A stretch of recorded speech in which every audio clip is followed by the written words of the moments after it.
Class 8-এর 5.1-এর আমরা আজকে চ্যাপ্টারটা করব, ঘনমূল শিখব। তো ঘনমূল কীভাবে করতে হবে দেখো, 3 দাগে বলেছে নিচের সংখ্যাগুলির মধ্যে কোনটি পূর্ণবর্গ সংখ্যা নয় লিখি।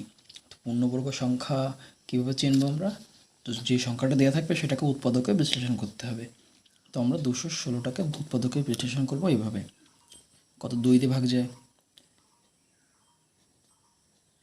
108 হয়, আবার 2 দিয়ে ভাগ যায় 54, আবার 2 দিয়ে ভাগ যায় 27। তো 27কে কত দিয়ে ভাগ যায় 3 দিয়ে, 3 নং 27, 3 আবার 9কে 3 তিরিকে 9। তো এখানে আর ভাগ যাচ্ছে না, তো 216কে আমরা কীভাবে লিখতে পারি?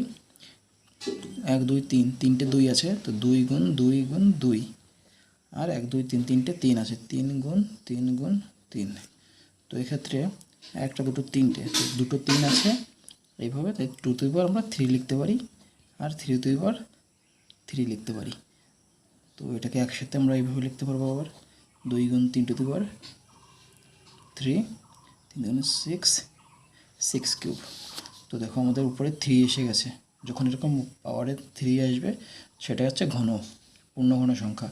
তো 216 একটি পূর্ণ ঘন সংখ্যা। যেটার উপরে এরকম কিউব আসবে না সেটা পূর্ণ ঘন সংখ্যা হবে না। তো 3 দাগের অঙ্কগুলো এইভাবে করে নেবে।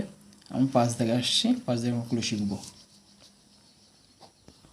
তো 5 দাগে বলেছে দেখো, নিচের সংখ্যাগুলিকে ক্ষুদ্রতম কোন ধনাত্মক সংখ্যা দিয়ে গুণ করলে গুণফল পূর্ণবর্গ সংখ্যা হবে, গুণ করার পর। তো এইভাবে করতে উৎপাদকের বিশ্লেষণ। তো এটাকে 5 দিয়ে ভাগ যাবে, তারপর 5 5 25, এটাকে আবার 5 দিয়ে ভাগ যায়, 5 দুগুণ 10, 5 7 35, 27কে 3 দিয়ে ভাগ যায়, 3 নং 27, 9কে আবার 3 তিরিকে 9। তো 675কে আমরা কীভাবে লিখতে পারি? 5 গুণ 5 গুণ 3 গুণ 3 গুণ 3। তো এদিকে দেখো আমাদের কতগুলো 2 এসছে, 5 এসছে, দুটো 5 আর 3টে 3 এসছে। তো এটাকে তো আমরা ঘন আকারে লিখতে পারি, কিন্তু এটাকে লিখতে পারবো না। তো এটাকে আমরা যদি 5 দিয়ে আরেকটা 5 দিয়ে গুণ করি, মানে এইভাবে, তবে এটা 3টে মানে ঘন হয়ে গেল। আর এদিকে 3 তো রয়েছে ঘন আকারে, এটা ঘন আকারে, এটা ঘন আকারে হয়ে গেল। তো 5 কিউব গুণ 3 কিউব। তো এটা ঘন আকারে কখন আসবে? যখন আমরা একটা 5 দিয়ে এটাকে একটা 5 দিয়ে গুণ করব। তো আমরা এটা লিখব 675কে 5 দ্বারা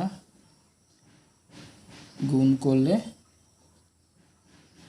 গুণফল একটি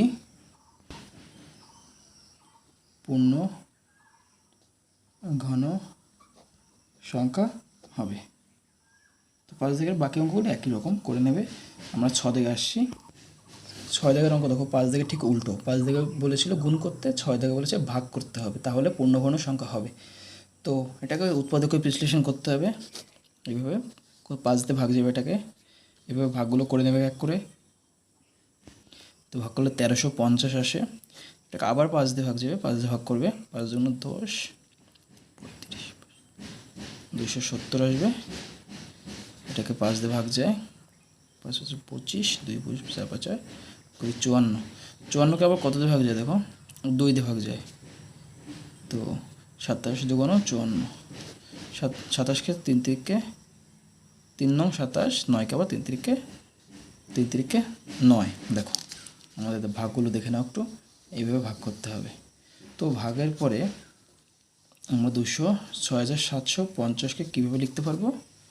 কতগুলো 5 এসছে? 3টে 5, 5 গুণ 5 গুণ 5, একটা 2 এসছে আর 3টে 3 এসছে। দেখো আমাদের ঘন আকারে কোনগুলো লিখতে পারবো? 5কে তো লিখে নিতে পারবো, 3টে আছে, 3কেও লিখতে পারবো, শুধু একটা এক্সট্রা 2 আছে যেটা আমরা লিখতে পারবো না। তো আমাদের বলেছে কী সংখ্যা দিয়ে ভাগ করলে যে ভাগফলটা একটা পূর্ণবর্গ সংখ্যা হবে। তো এখানে দেখতেই পাচ্ছি 2টা এক্সট্রা এসে, তো এটা 2 দিয়ে ভাগ করলেই 2টা চলে যাবে এখান থেকে, তারপর এটা পূর্ণবর্গ সংখ্যা হয়ে যাবে। তাহলে আমরা এখান থেকে লিখতে পারি 6750কে 2 দ্বারা ভাগ করলে ভাগফল একটি পূর্ণ ঘন সংখ্যা হবে। খুবই সহজ অঙ্ক।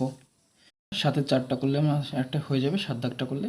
তো 15,625 আছে, এটাকে আমরা উৎপাদকে বিশ্লেষণ করব। 5 দিয়ে ভাগ যায়, 15 থেকে 6 1 3,125 আসে ভাগ করে। তোমরা ভাগটা পাশে রাফ করে নেবে। তো আবার এটাকে 5 দিয়ে ভাগ যায়, তো 5 দিয়ে ভাগ করলে কত হবে? 5 × 30, 1 12, 5 × 10, 25, 5 × 5 25, 625। তো এটাকে আবার 5 দিয়ে ভাগ যায়, 5 12 60, 125 আসছে। এটাকে 100 আবার 5 দিয়ে ভাগ যায়, 5 25, 125, 25 কত? 5 5 25 হয়, এটা তো জানোই। তো আমাদের ভাগ করলে দেখো এতগুলো 5 এসছে। তো আমরা লিখতে পারি 15,625কে কতগুলো 5? 1 2 3 4 5 6, 6খানা 5। তো 5 গুণ 5 গুণ 5 গুণ 5 গুণ 5 গুণ 5।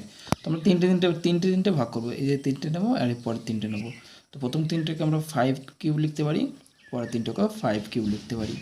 দুটো যেহেতু একই, তো 5 গুণ 5 পুরোটার উপরে আমরা কিউব নিতে পারি। তো 5 5 25 কিউব। আমাদের উত্তরটা কত? 25 কিউব। এটা আমাদের হচ্ছে পূর্ণ ঘন আকারে সাজিয়েছি। তো ঘনমূল কত হবে? ঘনমূল উপরে কিউব ছাড়া যে সংখ্যাটা থাকবে 25, তো ঘনমূল হচ্ছে এখানে আমাদের 25। এটা আমাদের উত্তর। এইভাবে বাকি অঙ্কগুলো তোমরা করে নেবে। আর কোথাও বুঝতে অসুবিধা হলে অবশ্যই কমেন্ট করবে, আমি অবশ্যই তোমাদের সলিউশন দিয়ে দেবো।